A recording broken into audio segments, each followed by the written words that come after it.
day. Can you tell me about yourself? Hi mom, sir, good day. I am Leah Bedel Valle, 32 years of age, married. I have 4 children, ages 13, 11, 10, and 8 years old. I am from Poblacion 2, Malabuyok, Cebu, Philippines. I have 4 brothers and 4 sisters, and I am on the 9th of the family. Thank you, mom. How would you describe yourself as a person? I would describe myself as a hardworking person and honest, loyal, and trustworthy. And I'm willing to explore new things and to learn new things from my employer. Do you have any kids? Yes. How old? 13, 11, 10, and 8 years old. Alright. Why do you want to work abroad?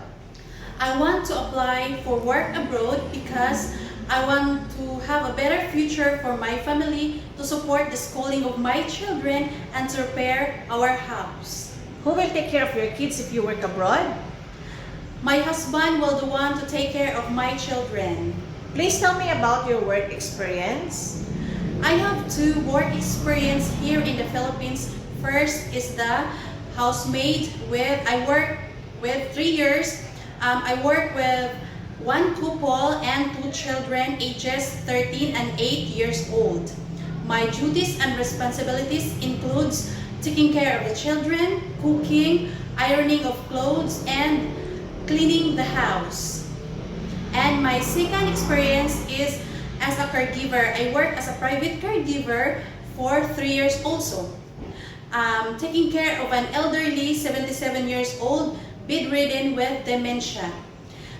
My duties and responsibilities every day includes changing of diapers, grooming, feeding, and dressing of the patient, monitoring her vital signs every day, and administering proper appropriate of insulin. Did you finish your contract with your employers? Yes. Are you willing to take care of small kids, newborn babies, or elderly persons abroad?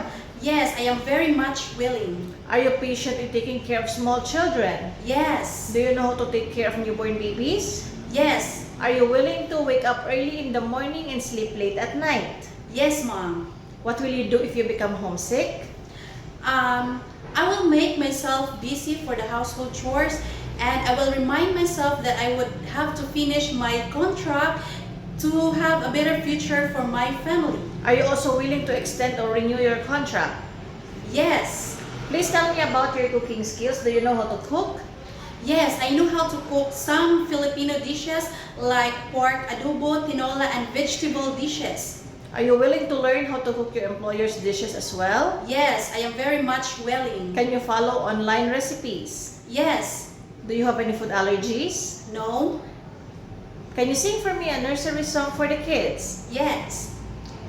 The wheels on the bus go round and round, round and round, round and round. The wheels on the bus go round and round, all through the town.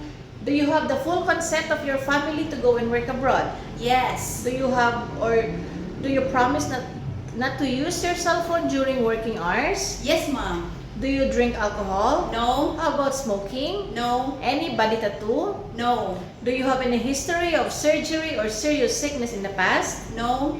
Are you willing to share room with the kids? Yes. Are you willing to work during your day off? An employer will pay you overtime. Yes. What is your final message to your future employer abroad?